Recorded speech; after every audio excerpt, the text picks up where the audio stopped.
Et salut tout le monde! On se retrouve aujourd'hui pour une nouvelle vidéo sur Final Fantasy VII, sur une nouvelle qui est tombée hier.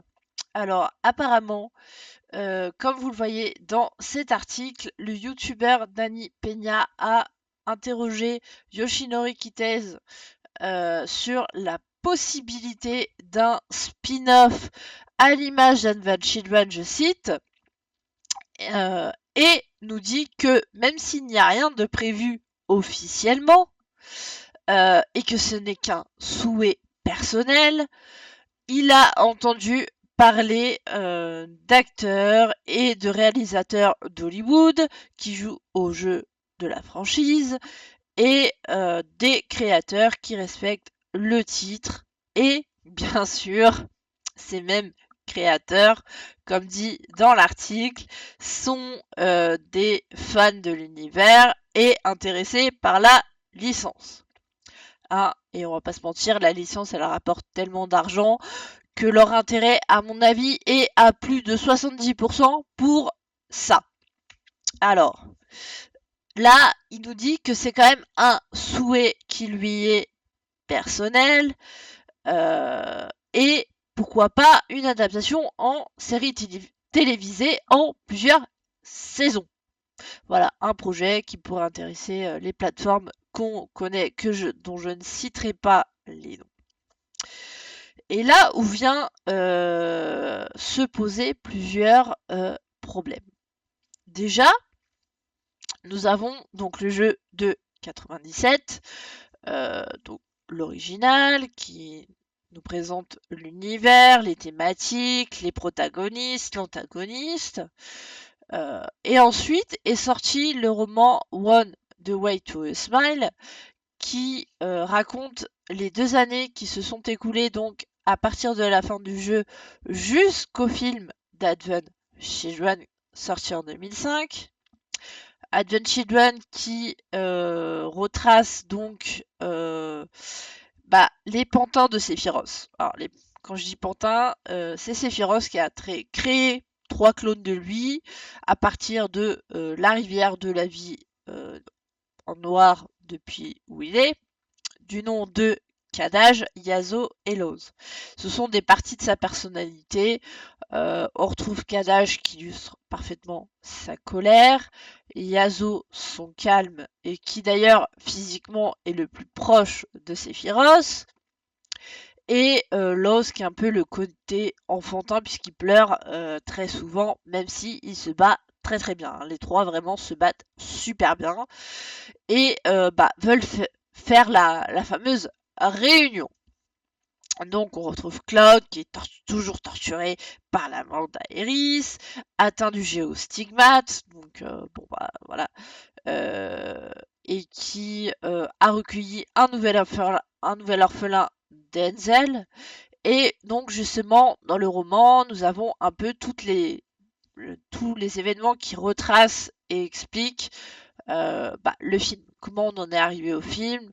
Donc ça retrace notamment donc Yuffie, nous avons un épisode sur Yuffie, sur Nanaki, nous avons donc des passages sur Sephiroth, sur Aeris, un épisode dédié au Turk, à la Shinra et Rufus. Enfin, voilà, vraiment, il y a Sid aussi également. Donc vraiment, on a une dynamique au niveau du scénario, une ligne directrice qui est, on va dire, valable. Ce que j'entends par valable, c'est-à-dire cohérente. Voilà, on a le jeu, on a des événements donc qui retracent et qui sont un plaisir pour les fans, et bien sûr le film qui a permis enfin d'avoir les personnages, j'ai envie de dire, en qualité, en qualité HD. Donc vraiment, on avait quelque chose de cohérent, comme je le disais, et là, cette révélation casse un peu le mythe, parce que, c'est-à-dire en fait, qu'est-ce qui va se passer? Donc, on sait que la troisième partie est en développement, qu'elle est en cours de production. L'histoire aurait déjà été écrite. Euh, le jeu Rebirth sort donc sur PC. On sait aussi qu'ils veulent développer la franchise dans le sens où lui donner accès à diverses plateformes dont Xbox. On connaît le conflit entre Sony et Xbox. Je vais pas m'étaler là-dessus, mais on sait que ça a toujours été une source de conflit.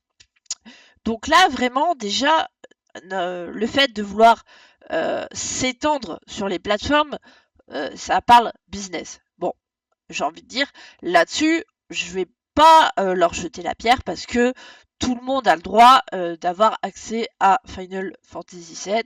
Hein, c'est un mythe, ça a été un tournant dans le monde du jeu vidéo avec la mort d'Aeris notamment. Ça, c'est une bonne chose. Maintenant, le problème qui pour moi se pose, c'est le scénario. Parce que si vous nous faites déjà un nouveau film, vous nous cassez Advent Children. Sauf si vous nous refaites la même chose avec les acteurs. Et encore, faut-il trouver les bons acteurs. Qui est capable de jouer Sephiroth? Qui est capable de jouer Cloud, Tifa, Barrett, les antagonistes, Kadaj, Yasuo, Loz? Qui sont capables réellement de les jouer? Qui, en fait, j'ai envie de dire. Parce que c'est un peu, ça me fait penser au film de la franchise Marvel Wolverine. Hugh Jackman, je veux dire, a été très bien choisi. Il a été très bien casté pour moi, et c'est vraiment l'image que j'ai de Wolverine. L'acteur a énormément travaillé, soit préparation physique, mentale, il connaît le personnage, il l'interprète d'une manière qui est géniale. C'est comme la franchise Rocky. Imaginez mettre quelqu'un d'autre que Sylvester Stallone. Est-ce que vous verriez quelqu'un d'autre faire Rocky à part Stallone? Moi, non. Non.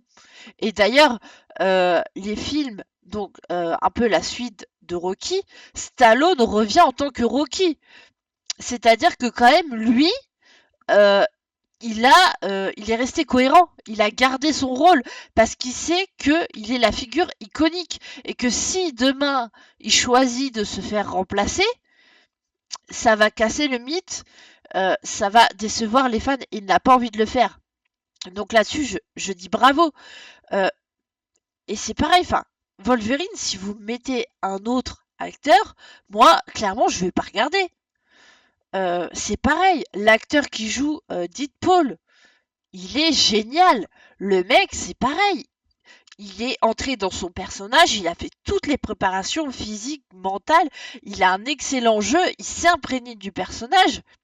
Et le film qui est sorti dernièrement sur Wolverine et Deadpool, euh, Hugh Jackman a accepté de reprendre son rôle alors que de base, il l'avait rendu dans le dernier film. Il a dit c'est mon dernier, j'arrête. Euh, il l'a fait pour les fans, hein, il est revenu pour les fans. Mais voilà, je veux dire, là, ils ont gardé vraiment les acteurs mythiques. Mythiques, enfin, ils sont pas partis dans tout un truc. Ouais, on va faire un spin-off, peut-être une série. Puis déjà, dans une série, qu'est-ce que vous allez raconter? Sephiroth, il va essayer de revenir à chaque épisode? C'est ça? Moi, clairement, non. Série, je dis non. À la rigueur, en série, je il y a quelques sujets que je trouve qui pourraient être développés. C'est par exemple le quotidien des Turcs. Voir leur entraînement, les rapports entre eux, par exemple développer les rapports amicaux entre Reno et Rude, l'histoire de Tseng et Elena, puisqu'on sait que Elena a un gros faible pour Tseng, ça pourrait être exploité. Le quotidien un peu de Rufus qu'on ne voit pas tant que ça. À la rigueur, ça, oui, il y a eu d'ailleurs un roman. Bon, qui n'a pas été traduit en français, faut parler anglais pour le lire. Moi, je l'ai lu puisque je parle anglais couramment, donc ça va. Où le demi-frère de Rufus est mis en avant, puisque je rappelle, l'ancien président Shinra a 3 enfants connus. Lazare, l'ancien directeur du soldat, qui est le plus grand de la fratrie. Rufus au milieu, qui est le seul à être officiellement le fils Shinra, puisque lui a été reconnu officiellement, et ce troisième frère, hein, le cadet, que, euh, que le président Shinra a eu avec Annette, sa secrétaire, qui a d'ailleurs quitté son poste juste après. Voilà. Alors, est-ce qu'elle voulait juste se faire un gosse? Bon, tranquillement. On reviendra à ce personnage dans une autre vidéo que je consacrerai aussi à Rufus et aux Turks. Donc voilà, je pense que oui, le quotidien des Turcs, ça mérite à la rigueur d'être exploité.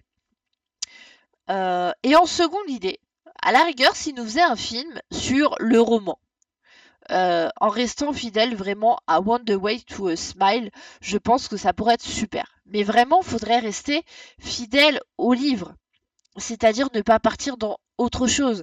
Ce qui signifierait que dans ce film-là, ou à la rigueur cette série sur le roman, bah, Sephiroth, on le verrait très peu. Et ça, je pense que les développeurs n'accepteront jamais. Parce que Sephiroth, il faut absolument le voir. Et les fans ne l'accepteraient pas non plus. Moi-même, j'aurais du mal. Déjà, dans Rebirth, je trouve que Sephiroth n'apparaît pas assez souvent. C'est pour vous dire. Donc, moi, à part l'idée des Turcs, je suis contre. Euh, vous me diriez, bah, le film Advent Children est voilà, remasterisé dans une meilleure définition. On a redessiné les personnages comme dans le jeu vidéo. Là, je dis oui, avec les voix qu'on a actuellement. Je dis oui. D'ailleurs, petite anecdote sur le film Advent Children. Les acteurs français qui ont qui ont doublé Cloud et Rude ont été repris. C'est-à-dire qu'en fait, bah, ces deux acteurs-là sont les voix officielles de ces deux personnages. Voilà, c'est la petite parenthèse. Et d'ailleurs, je vais faire une autre parenthèse, justement en parlant des acteurs d'Hollywood. On sait que Robert Pattinson est un grand fan d'Iris. Robert Pattinson, pour rappel, c'est celui qui a fait Edward Cullen dans Twilight. Ouais, il est très connu pour ça. J'ai envie de dire, c'est peut-être son seul vrai film, enfin saga où il est connu. Alors, est-ce qu'il pourrait revenir en tant que Cloud? C'est possible, j'en ai un peu peur. Mais voilà, je veux dire, il faudrait faire un grand casting. Moi, je compare avec un manga que j'aime beaucoup qui est Full Metal Alchemist. J'ai vu les films sur Netflix. Mon Dieu, c'est une horreur. Clairement, une horreur. Laissez-nous un film en animé. Euh, mais voilà, aujourd'hui, ça soulève des questions, notamment sur le scénario, la cohérence. Est-ce que vous n'allez pas nous casser tout ce qui a déjà été fait? C'est que dans ce cas-là, bah, en fait, ce que vous avez fait avant, ça valait rien. C'est effacé. Euh, pour nous, les fans, qu'est-ce que ça veut dire? C'est-à-dire que vous prenez quoi? Vous prenez Final Fantasy VII pour une machine à argent? Non, c'est du rêve. Les héros, on a l'impression d'être avec eux, de les accompagner dans le jeu. Ne nous cassez pas ça. Laissez-nous rêver. Laissez-nous rêver vraiment avec les personnages. Parce que sinon, on part dans du n'importe quoi. Je veux dire, si le film Advent Children, par exemple, est cassé, ne serait-ce que le roman, bah, moi, clairement, je me demande si je vais pas décrocher de la franchise. Faut quand même rester fidèle à l'histoire. N'oubliez pas ce qu'a fait les débuts. Et les fans le rappellent. Je veux dire, l'équipe de Square Enix l'a dit eux-mêmes. On va essayer de rester fidèle au jeu de 97, même si à mon avis, ils vont pas rester tant fidèles que ça. Ils vont refaire à leur sauce, même s'il y a des choses qui ont été reprises. Vraiment, il y a aujourd'hui un gros dilemme. C'est-à-dire qu'on a un tournant, je pense, et les prochains mois, les prochaines années vont nous apporter ces réponses. Mais quelque part, c'est déterminant pour l'avenir en fait de la franchise. Parce que si vraiment ils font ça, ils vont plus, je pense, en termes par exemple de faire une série, pour moi c'est se tourner vers le réalisme. Alors que Final Fantasy VII, c'est quand même des mythes, des légendes, du rêve, la magie, ça nous fait rêver. Est-ce qu'une série finalement va faire rêver? Moi, honnêtement, aujourd'hui je dis non. Après, tout dépend du sujet. Si par exemple c'est une série, comme je disais sur les Turcs, je dis oui.